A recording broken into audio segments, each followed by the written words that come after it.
नमस्कार विद्यार्थियों, स्वागत है आपका आपके अपने चैनल श्याम एजुकेशन पर।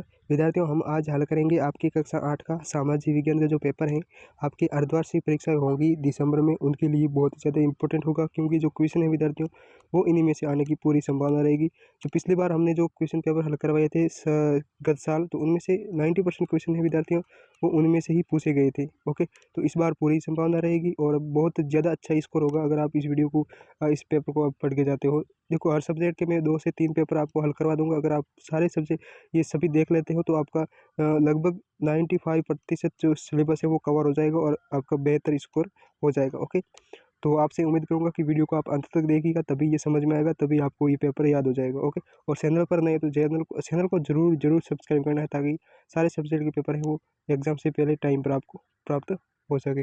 ओके, तो शुरू करते हैं बिना टाइम वेस्ट किए हुए। देखो, सबसे पहला जो क्वेश्चन है वो क्या आएगा कि सही विकल्प का चयन करना होगा। देखिएगा, भारत का प्रथम गवर्नर जनरल था, कौन था? तो ये जो भारत का जो प्रथम गवर्नर जनरल था वो विलियम बेंटिंग था। कौन था? विलियम बेंटिंग बेंटिंग और शहर मैसूर के नाम से जाना जाता था। देखो, शहर मैसूर के नाम से जाना जाता है कौन? देखो, टीपू सुल्तान है, उसे शहर मैसूर कहा जाता है। अगला, चंपारण आंदोलन की शुरुआत हुई थी, कब हुई थी? तो चंपारण आंदोलन की जो शुरुआत हुई है 1917 में हुई थी। ऑप्शन बिल्कुल सही हो जाएगा। एक एक क्वेश्चन में हल करवा दूंगा विद्यार्थियों, सारे क्वेश्चन में मैं आपको सॉल्यूशन करवा दूंगा। बस आप वीडियो को अंत तक देखिएगा और आप पेपर को एक ही बार में याद कर दीजिएगा। अगर एक बार में आपको याद ना हो तो इस वीडियो को दोबारा देखिएगा, यह आपके एग्जाम के लिए बहुत ज़्यादा इंपॉर्टेंट होगा। अगला जो क्वेश्चन है, आखिरी मुगल बादशाह थे, तो आखिरी मुगल बादशाह कौन थे? बहादुर शाह जफर। ओके, भारतीय संविधान का जनक किसे कहा जाता है? तो भारतीय संविधान का जनक है doctor BR Ambedkar, doctor Bhimrao Ambedkar को कहा जाता है। अगला क्वेश्चन है, राज्यसभा में राष्ट्रपति द्वारा मनोनीत किए जाते हैं, कितने सदस्य मनोनीत किए जाते हैं राष्ट्रपति के द्वारा? तो 12 सदस्य हैं वो राष्ट्रपति के द्वारा मनोनीत किए जाते हैं। पृथ्वी के कितने प्रतिशत भाग पर भूमि है? तो विद्यार्थियों, जो पृथ्वी के देखो भूमि है वो 70% पर जल है और 30% है विद्यार्थियों वो भूमि से घिरा हुआ है पृथ्वी। निम्न में से कौन सा नवीकरणीय संसाधन है? तो नवीकरणीय संसाधन कौन सा है? सौर ऊर्जा। क्या है विद्यार्थियों? सौर ऊर्जा है वो नवीकरणीय संसाधन है। तो ये आपके ऑब्जेक्टिव था, सारे मैंने बस सॉल्व करवा दिए। एक भी क्वेश्चन है वो एग्जाम से बाहर जाने की संभावना नहीं रहेगी विद्यार्थियों, पूरे का पूरा देखने को मिलेगा ऐसा कैसा। ओके, और पिछले अगर पेपर नहीं देखे आपने सारे सभी सब्जेक्ट के, हिंदी, इंग्लिश है, विज्ञान है, आपके संस्कृत है, गणित के, तो आप चैनल पर ऑलरेडी पढ़े हैं, तो आप जरूर देखिएगा उनको और अपना स्कोर बेहतर करिएगा। अगला क्वेश्चन है, कोयले से प्राप्त विद्युत ऊर्जा कहा जाता है, कोयले से प्राप्त विद्युत को तापीय ऊर्जा कहा जाता है। क्या कहा जाता है? तापीय। ओके, धर्म को राज्य से अलग रखने की अवधारणा को कहा जाता है धर्मनिरपेक्षता। क्या कहा जाता है विद्यार्थियों? धर्मनिरपेक्षता। फारसी भाषा में गोदाम को कहा जाता है ओरांग। क्या कहते हैं? ओरांग। अगला है, कश्मीर के बकरियां पालते थे, कश्मीर के जो बकरवाल है विद्यार्थियों वो क्या है? आपके बकरियां पालते थे। ठीक है, ये आपके रिक्त स्थान।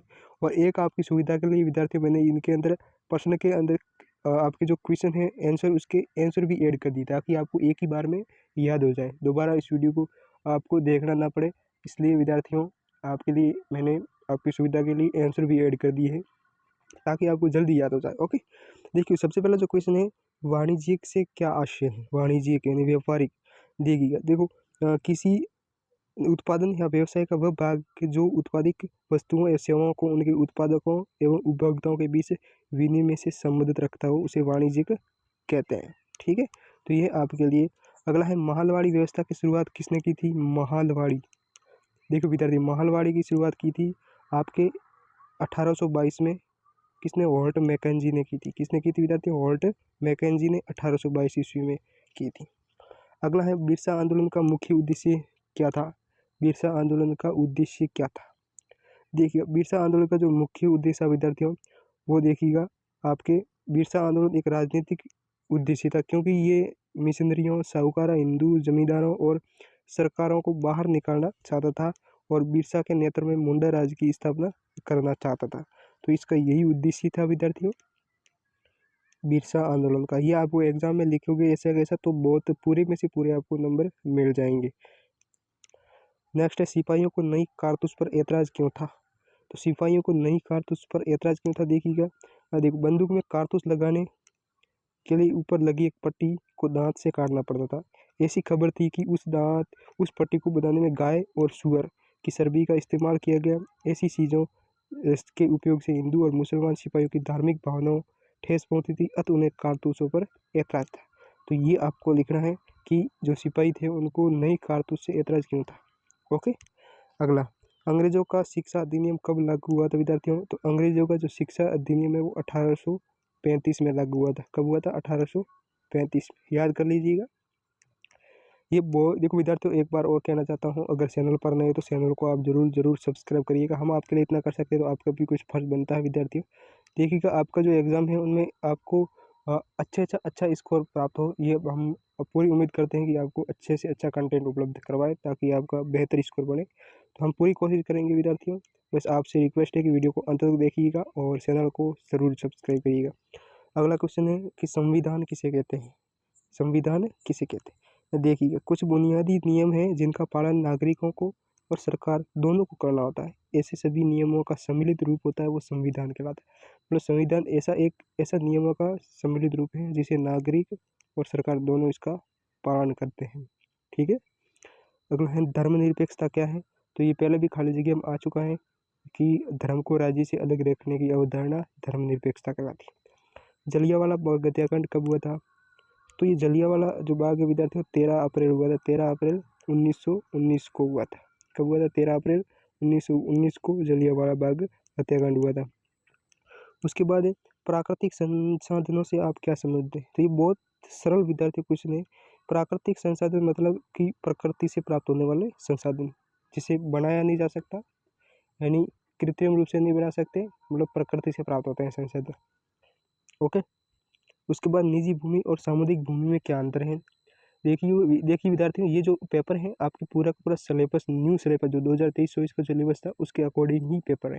ठीक है। तो एक भी क्वेश्चन बाहर जाने की तो संभावना रहेगी नहीं। ओके। तो आप निश्चिंत होकर तैयारी करिएगा। निजी भूमि और सामुदायिक भूमि, देखो निजी भूमि होती है वो एक विशेष व्यक्ति के अधिकार में होती है। ठीक है। और सामुदायिक भूमि एक समुदाय के अधिकार में होती है। इतना अंतर है बस। ओके। निजी भूमि एक विशेष व्यक्ति के अधिकार में होती है, सामुदायिक भूमि एक समुदाय के अधिकार में होती है। वाणिज्यिक कृषि किसे कहते हैं? वाणिज्यिक कृषि, तो देखो वाणिज्यिक कृषि एक व्यापार की दृष्टि से की जाने वाली व्यापारिक दृष्टि से की जाने वाली जो कृषि होती है, जैसे मान लो हम कृषि करके उस कृषि को, उस फसल उत्पादन को हम बाजार में बेचते हैं। जैसे आप देखिएगा, गन्ना है, ये क्या है? गन्ना, कपास, ठीक है, और अरंडी है, ये क्या है? ये आपके वाणिज्यिक कृषि है जिसे बाजारों में बेचा जाता है। ठीक है। अगला क्वेश्चन है, अंग्रेजों ने सरकारी दस्तावेजों को किस तरह सुरक्षित रखा?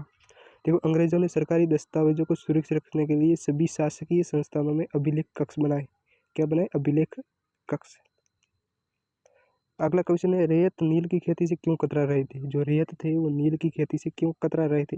देखिएगा, इसका जो सिंपल सा आंसर है, बागान मालिक चाहते थे कि किसान अपने सबसे उपजाऊ खेतों में नील की खेती करे, लेकिन नील के साथ एक परेशानी थी कि उसकी जो जड़ें बहुत गहरी होती थी और वहाँ पर नील की खेती के बाद धान की खेती नहीं की जा सकती थी। इस वजह से क्या होते, रैयत है वो नील की खेती करने से कतरा रहे थे।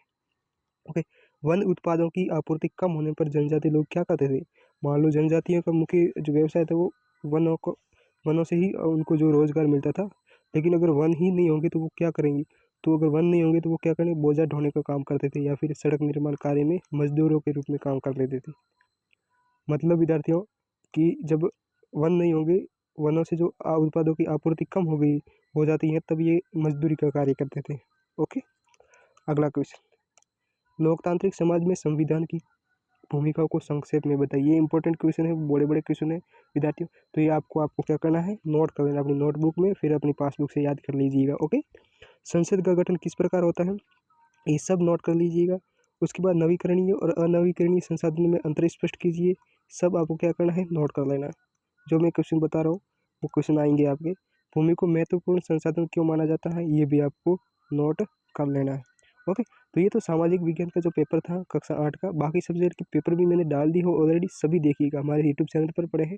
आपका एक भी क्वेश्चन है वो परीक्षा से बाहर नहीं जाएंगे और बहुत बेहतर से बेहतर आपका स्कोर होगा अपने एग्जाम में। ओके।